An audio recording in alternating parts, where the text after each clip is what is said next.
Bonjour et bienvenue à Vie de foi. Aujourd'hui, j'ai le plaisir de recevoir l'évangéliste Samuel Grondin qui nous vient de l'île de la Réunion. Bonjour Samuel. Bonjour. Gloire à Dieu, tu viens de l'église Extravagance à l'île de la Réunion. Oui. Et puis juste avant le début de cette émission, on parlait, en fait, c'est un long trajet pour toi d'arriver ici au Canada. Donc 11 heures pour aller à Paris, là, il faut traverser l'océan. Et puis après, toutes les heures qu'il faut entre Paris et le Canada. Oui, donc c'est un long trajet, mais tu l'as fait. Et puis tu arrives ici au Canada avec un grand message. On peut briller pour Jésus. Puis aujourd'hui, on va parler qu'on peut même parfumer son corps. C'est vraiment toute une doctrine, ça. C'est quoi ça au juste? Qu'est-ce que tu veux dire par ça? Ah oui, en fait, vous savez que dans ce passage, dans Matthieu 26, où Jésus parle de Béthanie, Marie de Béthanie. Oui. Et est-ce qu'on peut lire le passage ensemble? Absolument. Allons dans la parole de Dieu. Donc, on va commencer dans Matthieu 26. Voilà, Matthieu 26, à partir du verset 6, du coup. Comme Jésus était à Béthanie, dans la maison de Simon le lépreux, une femme s'approcha de lui, tenant un vase d'albâtre qui renfermait un parfum de grand prix. Et pendant qu'il était à table, elle répandit le parfum sur sa tête. Les disciples, voyant cela, s'indignèrent et dirent « À quoi bon cette perte? On aurait pu vendre ce parfum très cher et en donner le prix aux pauvres. » Jésus, s'en étant aperçu, leur dit « Pourquoi faites-vous de la peine à cette femme? Elle a fait une bonne action à mon égard. Car vous avez toujours des pauvres avec vous, mais vous ne m'avez pas toujours. En répandant ce parfum sur mon corps, elle l'a fait pour ma sépulture. Et je vous le dis en vérité, partout où cette bonne nouvelle sera prêchée dans le monde entier, on racontera aussi en mémoire de cette femme ce qu'elle a fait. Et ce qui m'intéresse vraiment dans ce passage et qui me parle, c'est que Marie de Béthanie avait ce désir d'intimité avec Jésus. Et souvent, j'entends des messages et des super messages qui parlent du désir de Marie à être intime avec Jésus, à donner tout ce qu'elle a, le meilleur de ce qu'elle a, pour être proche de lui et l'honorer et le bénir. Et ça, c'est une partie tellement vraie de ce que ce passage nous enseigne. Et moi, ce qui m'a sauté à l'oreille, aux yeux, pardon, c'est surtout de voir ce que Jésus répond aux disciples quand ils s'indignent. Parce qu'ils disent, attends, mais on aurait pu vendre ce parfum. On aurait pu le vendre à un grand prix pour qu'on puisse bénir les pauvres. Ouais. Mais Jésus leur répond, mais attendez, elle a fait une bonne chose à mon égard. Mais est-ce que vous réalisez, elle a fait une bonne chose à mon égard. Je suis la priorité. Je suis Dieu. Et la deuxième chose qu'il dit qui était très intéressant, c'est qu'il n'a pas dit Marie a embaumer, à parfumer ma tête ou mes pieds. Il a dit, elle a embaumé, elle a parfumé mon corps. Et en fait, cette image nous parle de l'Église. Et vous savez, souvent, on parle de cette importance-là d'être intime avec Jésus, de le bénir, de l'honorer, de l'aimer et de nous focaliser sur lui. Mais on oublie le corps. J'entends beaucoup et je parle souvent, surtout par rapport aux évangélistes, aux gens des itinérants qui prêchent l'évangile un peu partout. Et souvent, on veut honorer Jésus, on est intime avec lui, on parle de ça, mais on ne parfume pas, on ne bénit pas son corps. Jésus considérait le fait que Marie voulait une intimité avec lui comme la même chose que si elle bénissait son corps. Elle a traduit son désir d'intimité envers Jésus par une action de parfumer le corps de Jésus. Et je crois qu'aujourd'hui, le message que je voulais donner au travers de cette émission, c'est que nous devons réaliser et nous devons constamment faire cela. Parfumer, bénir, embaumer le corps de Christ. Et le corps de Christ, c'est l'Église de Christ. Son Église. C'est merveilleux ce que tu dis, Samuel. C'est vraiment super parce qu'en effet, c'est vrai ce que tu dis.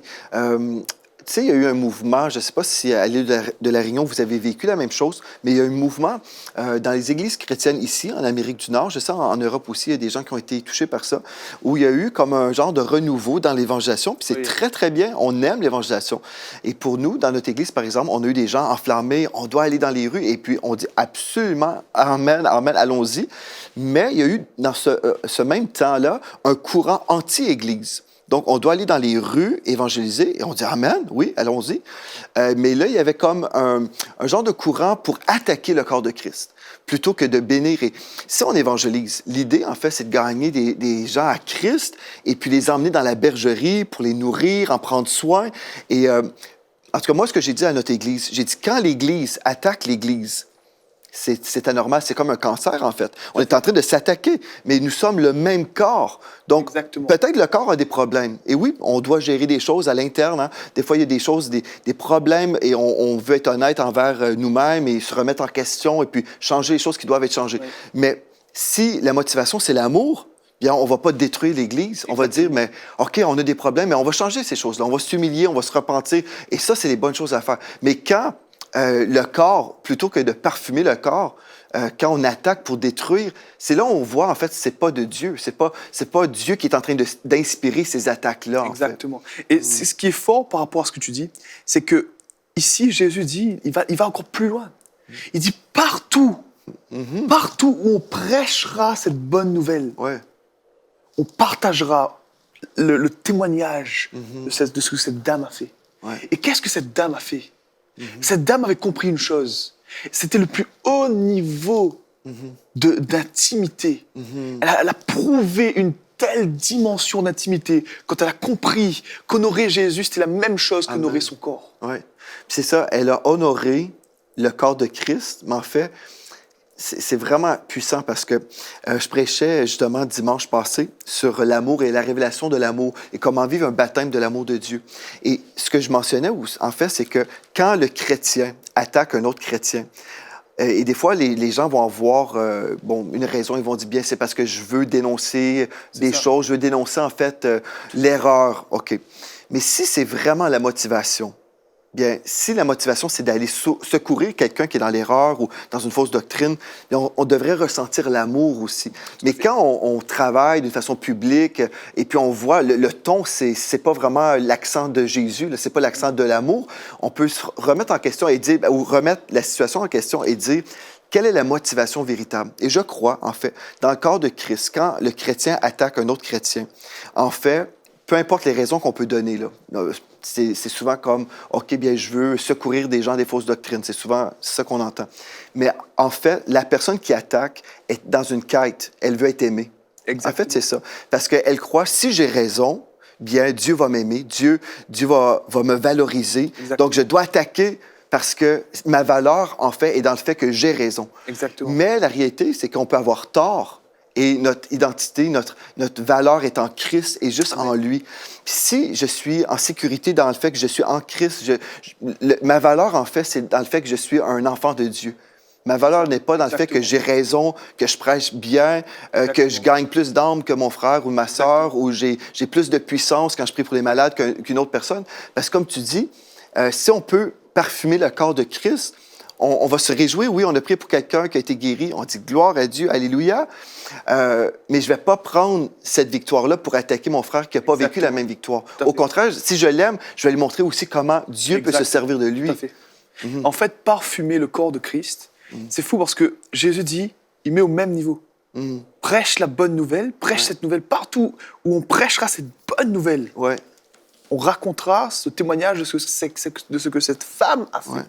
Elle a parfumé le corps de Christ, elle a honoré, elle l'a sublimé, elle a ajouté de la valeur au corps de Christ. Ouais. Et en fait, ça s'appelle ces deux grandes dynamiques. Oui, il faut prêcher l'évangile, il faut qu'on aille dans les nations, qu'on aille dans les endroits, qu'on prêche l'évangile, mais il faut toujours qu'on donne de la valeur, qu'on parfume le corps, que tout ce qu'on fasse parfume son corps. C'est bon.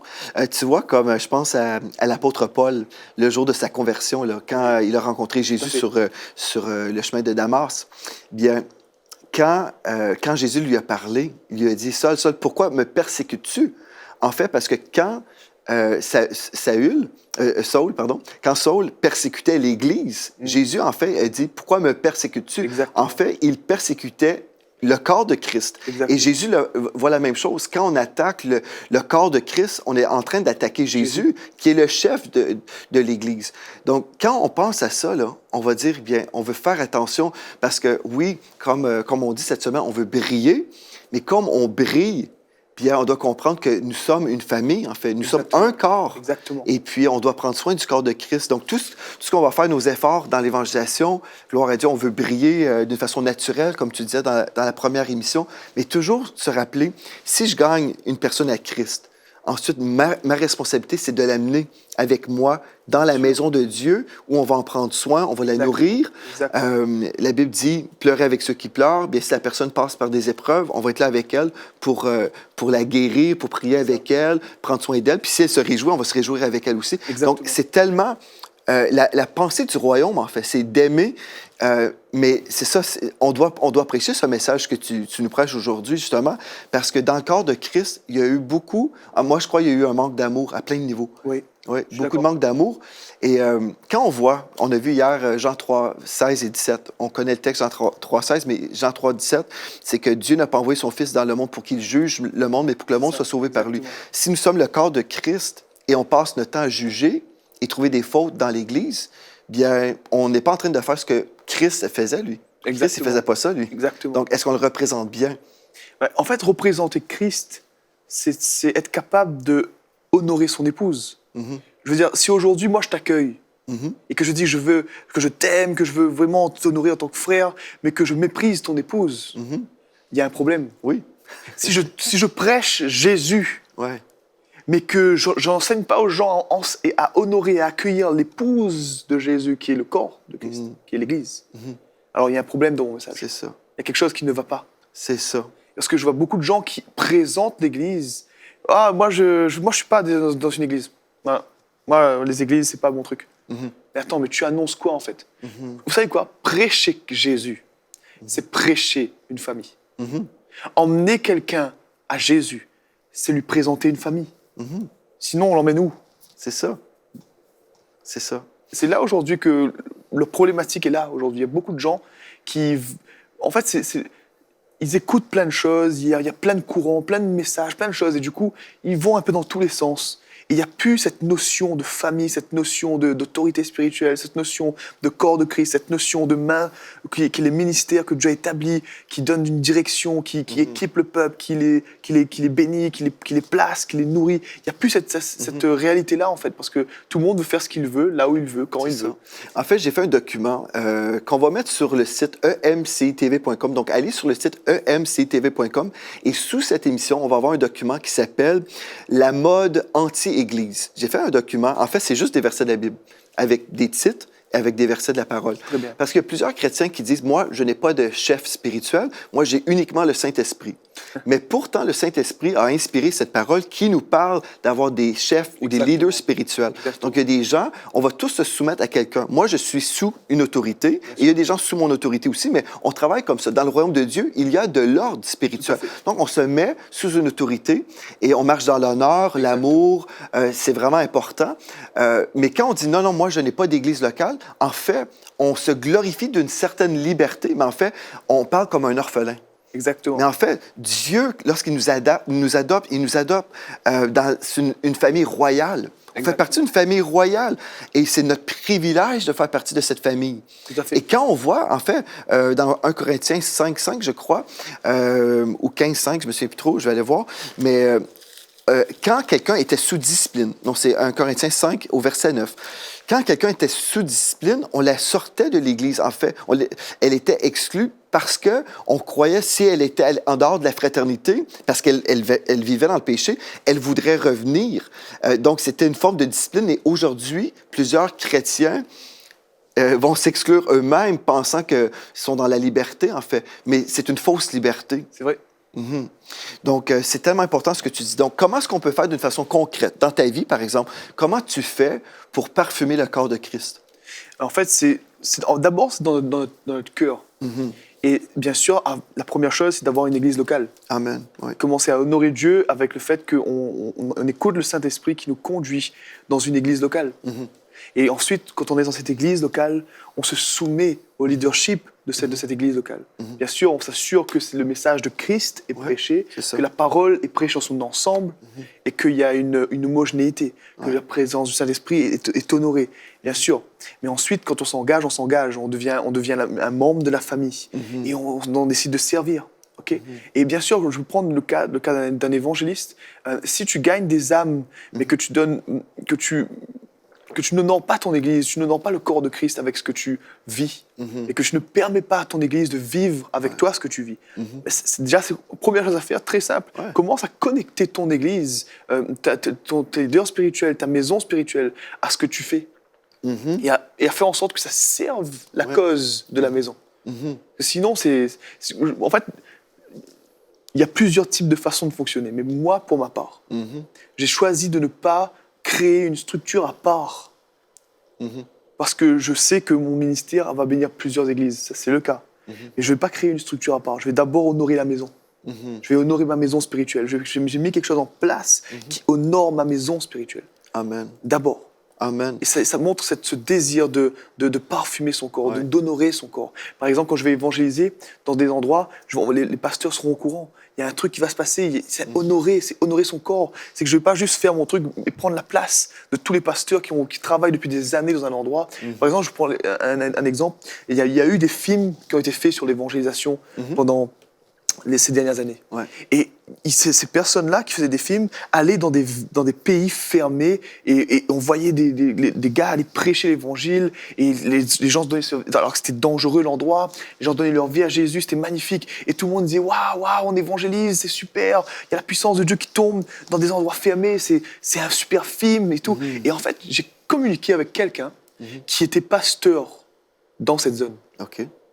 Et je ne veux pas citer la zone parce que je ne veux pas lancer d'idées préconçues sur qui que ce soit, mais c'est un principe spirituel. Dans cette zone-là, d'accord, il y avait déjà plus de 10 000 églises souterraines, des églises, petites églises qui commençaient à être travaillées. Ça a été le fruit de 40 ans de travail acharné de plusieurs hommes de Dieu qui sont allés sur le terrain, qui sont allés pleurer sur le terrain, qui ont risqué leur vie sur le terrain et qui ont commencé à bâtir quelque chose dans les relations avec même les autorités du pays qui n'étaient pas dans la même religion. Et ça, ils avaient commencé à avoir des percées, à avoir une place, l'église commençait à prendre place. Et tout d'un coup, un élément extérieur qui vient faire un film, vient et casse tout ce qu'ils ont fait. Juste après ce film, des centaines de personnes sont mortes. Parce que ces autorités spirituelles ont dit mais c'est quoi, c'est vous, c'est eux ceux qui sont venus faire leur truc là, c'est la même chose que vous, on va fermer les églises, des églises ont été fermées, tout le travail de ce pasteur, de ces hommes de Dieu là ont été sabotés parce que quelqu'un arrive, il se dit ok, moi je suis un évangéliste, moi je suis ceci, mais je n'honore pas le corps de Christ, je n'honore pas ceux qui sont déjà là, les anciens qui ont travaillé ici, les églises qui ont été établies ici. Moi je viens, je fais mon truc, je viens coloniser, et ça c'est un état d'esprit qui n'honore pas et qui parfume pas le corps de Christ. Et là je réalise, je dis mais Seigneur, donne-nous cette sagesse, donne-nous cet amour, donne-nous ce désir de donner l'honneur à ceux qui doivent recevoir l'honneur. Et dans le corps de Christ, si ces personnes en question avaient juste pris le temps d'aller sur place voir ce qui se passait déjà, et d'aller se prendre le temps de dire est-ce qu'il y a il y a déjà des églises qui sont établies ici, est-ce qu'il y a déjà des gens qui ont déjà fait un travail depuis longtemps, et ben ça aurait fait la différence. On aurait travaillé ensemble, ils auraient travaillé ensemble et ça aurait continué à construire ce qui avait déjà été bâti. Amen. Tu vois, au ciel, le climat spirituel du ciel, c'est l'amour et l'honneur. L'amour et l'honneur. Et comme tu décris, en fait, c'est triste parce que ces gens-là voulaient certainement servir le Seigneur. Ces gens qui ont vraiment tout détruit, ils pourraient dire, bien, on veut servir le Seigneur, on veut évangéliser. Et c'est bien, c'est louable. Mais si on marche dans l'humilité, on va comprendre, comme tu viens de dire, bien, il y a des gens qui existent déjà, il y a des ministères établis, et on va s'humilier, on va aller les voir, on va voir comment on peut venir les servir, en fait. Exactement. Mais comme tu dis aussi, c'est ça, il y a un courant, en fait, c'est comme un esprit indépendant. Exactement. On veut être indépendant, on veut travailler, on veut briller pour Jésus, mais pourquoi on veut vraiment briller? Exactement. Donc, moi, j'aime beaucoup ton attitude. Moi, je crois vraiment dans l'Église locale. Moi-même, mon épouse et moi, on a implanté une Église. Donc, on sait que c'est difficile. Il y a quelque chose de difficile. Il y a une opposition spirituelle. Et c'est vraiment spécial quand l'opposition vient contre les brebis, en fait, qui s'opposent, qui disent l'Église locale, ce n'est pas important. Bref, autant d'attaques. Et on se dit, pourtant, l'idée de l'Église, c'est pas mon idée. C'est l'idée du Seigneur Jésus. C'est son idée à lui. Exactement. Donc, moi, j'épouse son idée. Et là, c'est de voir comment est-ce qu'on peut travailler ensemble ensemble pour que cette Église puisse avancer. C'est lui qui bâtit son Église. Donc, j'ai à cœur aussi de mettre un autre document qui va être sous en fait, cette vidéo. Vous pourrez visiter le site web emctv.com et qui s'appelle « Mon sentiment d'appartenance dans mon Église locale ». Il y a des gens qui vont dire, Samuel, par exemple, bien, moi, je n'ai pas de sentiment d'appartenance dans mon Église. Je ne sens pas que c'est ma place. Mais en fait, c'est à moi de développer ce sentiment d'appartenance. Et une des façons que je peux développer ce sentiment-là, c'est en m'investissant. Premièrement, en y allant, en étant dans les réunions, premièrement, et en m'intégrant dans la vie du corps. Exactement. Par exemple, dans notre maison spirituelle, on a des groupes maisons, par exemple. Exactement. Dans certaines églises, il y a toutes sortes de ministères. Mais on cherche à voir comment je peux servir dans cette maison plutôt que d'aller me servir. Comment est-ce que je peux rajouter? Comment est-ce que je peux bénir? Donc, chez nous, c'est des groupes maisons, par exemple. Et là, on forme une famille spirituelle. Exact. Bon, voilà, ça, c'est vraiment important. Ma maison spirituelle, mon sentiment d'appartenance dans cette maison-là, tout ça, c'est disponible si je suis prêt à abandonner la mentalité de l'orphelin. J'ai entendu des fois des chrétiens dire, et même avec beaucoup de fierté, « Ah bien, moi je vais dans telle église, mais c'est une église parmi tant d'autres. » Mais moi je crois, chaque enfant de Dieu doit aller dans l'église où le Saint-Esprit l'a guidé et croire, « Je suis là où Dieu m'appelle. » Si je suis là où Dieu m'a appelé, je dois croire que mon église, c'est la meilleure église au monde. Exactement. Pourquoi? Bien là, vous allez dire, oui, mais la musique est meilleure ailleurs. Non, pensez pas aux choses comme ça. Si Dieu m'appelle ici, bien, je suis dans la meilleure église au monde parce que je suis là où Dieu m'a appelé. Et puis peut-être, il y a des choses que vous dites, ah, bien, c'est meilleur ailleurs. Peu importe, peut-être Dieu va se servir de vous pour amener le meilleur aussi dans cette église-là. Mais si j'ai cette mentalité, je suis chez moi, dans ma maison, je vais m'investir à fond pour briller, pour aimer le corps de Christ. Imagine si chaque enfant de Dieu avait cette philosophie. Je suis dans la meilleure église au monde. Pas d'une façon arrogante pour dénigrer les autres. Non, non. Mais personnellement, je suis là où Dieu m'appelle. Donc, je vais m'enraciner, je vais aimer, je vais servir, je vais marcher dans l'amour, l'honneur, la loyauté. C'est tellement important, la loyauté. Exactement. Et moi, un autre conseil que je donnerais aux personnes qui se sentent comme ça, quand tu arrives dans ton église locale, bien sûr, assure-toi que la parole de Dieu est prêchée, est prêchée vraiment, okay? Que la présence de Dieu est honorée. Et ensuite, mon conseil, ce serait que, bien sûr, tu sens que le Saint-Esprit te conduit là, mais maintenant, il faut que tu puisses vraiment te sentir à l'aise, te sentir chez toi. Et pour cela, il y a une chose très simple à faire. Prie pour tes pasteurs. Prie pour le leadership de l'Église. Et tu sais, il n'y a rien de mieux que cela. Quand tu te mets sur tes genoux et que même si tu ne connais pas encore la personne et tu te mets juste à prier pour cette personne, Seigneur, je prie maintenant.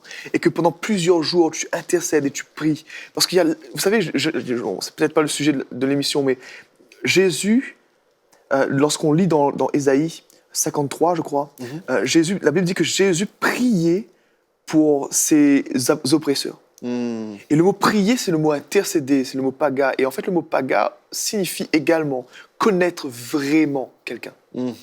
Ça signifie s'approcher vraiment de quelqu'un. Si tu veux vraiment connaître quelqu'un, prie pour lui, intercède pour lui. Et Dieu va te donner accès à des choses, à des informations de l'identité de la personne que tu vois. Et prie pour tes pasteurs. Prie pour les leaders spirituels. Et en le faisant, tu vas te connecter à eux réellement dans l'esprit. Moi, c'est ce qui s'est passé pour moi. J'étais dans une autre église au départ de ma vie chrétienne et Dieu m'a conduit à Extravagance il y a peut-être 11 ans de cela. Et quand je suis arrivé, je connaissais personne, j'étais là, j'ai dû me mettre sur mes genoux et prier pour mes pasteurs. Et en le faisant, je me suis senti connecté à eux. J'ai commencé à comprendre leur fardeau, comprendre qui ils étaient. Et du coup, mon regard était différent, ma perception était différente, mon désir d'aller dans leur direction était différente, parce que j'ai prié pour eux. Et quand je prie pour quelqu'un, forcément, l'amour de Dieu commence à augmenter dans mon cœur aussi. Ouais, c'est ça, parce que c'est difficile de maudire quelqu'un pour qui je prie. C'est vrai. Si je prie pour quelqu'un sincèrement tous les jours, là, bien, comment détester, comment parler en mal, comment faire de la médisance et détruire l'œuvre de Dieu quand on porte vraiment la personne dans notre cœur. Et on a besoin, je crois, vraiment revenir à cet amour dans le corps de Christ. Vraiment, c'est mon cœur. Nous, on veut vraiment que les gens puissent s'aimer. dans notre maison et on dit gloire à Dieu pour ça, mais je sais que c'est la volonté de Dieu pour toutes les églises. Il y a une seule église universelle, mais il y a des succursales partout dans le monde. Et puis, comme on voit dans l'Apocalypse, il y avait les 7 églises-là. Donc, oui, il y a des églises partout dans les villes différentes, mais qu'on puisse s'aimer et ne jamais mépriser l'Église voisine, en fait. Exactement. Moi, je dis, quand j'ai prêché sur ce message, justement, concernant mon Église, ma bénédiction, c'était le titre de la prédication, Ma maison, ma bénédiction, en fait. C'était un message sur, justement, adopter l'Église locale. Ma maison, c'est chez moi, là. Exactement. Et puis, si je suis chez moi, je vais aimer ma maison. Si je vois des fissures dans le mur, au lieu d'en parler et dire « il y a une fissure », je vais peut-être aller voir l'autorité de la maison et dire « ah, j'aimerais ça réparer la fissure ». Donc, il y a des gens qui sont spectateurs, qui sont des gens en visite perpétuellement. Consommateurs. Oui, des consommateurs d'église ou des gens qui visitent, qui sont là. Ils ne veulent pas vraiment s'investir, mais ce n'est pas ces gens-là qui vont faire une grande différence. Exact. Et puis, ces gens-là, en même temps, ne bénéficient pas, en fait, des semences semées. Quand je suis présent, physiquement, mais aussi avec cœur dans mon Église, je vais semer, je vais m'investir, je vais servir. Et puis là, je vais récolter dans ma vie aussi de l'amour en retour. Je vais peut-être être invité même pour des anniversaires. Ou, dans le sens, je vais faire partie de la vie du corps. Mais il y a des gens qui ont peur. Ils pensent qu'ils vont se protéger en se tenant à l'écart parce qu'ils vont dire, bien moi, j'ai été blessé dans le passé. Mais j'aimerais vous dire, nous avons tous été blessés. C'est ça.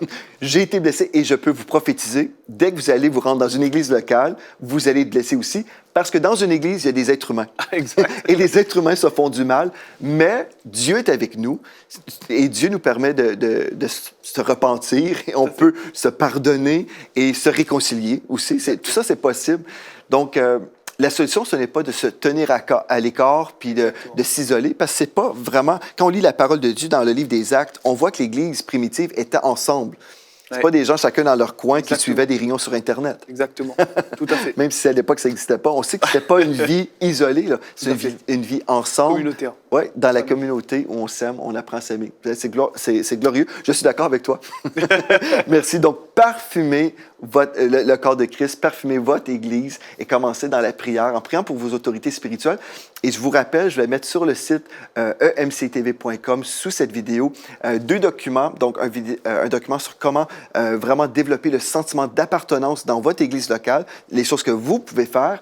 Et ensuite aussi, la mode anti-Église. Vraiment, c'est des versets de la parole de Dieu pour vous aider à voir, est-ce que cette mode qu'on voit dans le corps de Christ, que je crois en ce moment est en train de diminuer. Oui. Alléluia. Oui. Mais vraiment, est-ce que cette mode est biblique? On va dire non, absolument pas, parce que la parole de Dieu nous dit justement qu'on peut être ensemble et aimer l'Église, parce que Dieu aime l'Église. Donc, si Jésus aime l'Église, j'aime l'Église aussi. Amen. Donc, merci beaucoup, Samuel. On poursuit demain. Plaisir, à demain. Et puis, merci à vous d'avoir été là. Écrivez-nous à videfoi@emcitv.com et dites-moi ce que Dieu a fait dans votre vie. Peut-être aujourd'hui, Dieu vous a inspiré à retourner dans votre Église locale et à servir et à aimer. Donc, si c'est votre témoignage, écrivez-nous. Et puis, d'ici à demain, merci d'avoir été là et soyez richement bénis.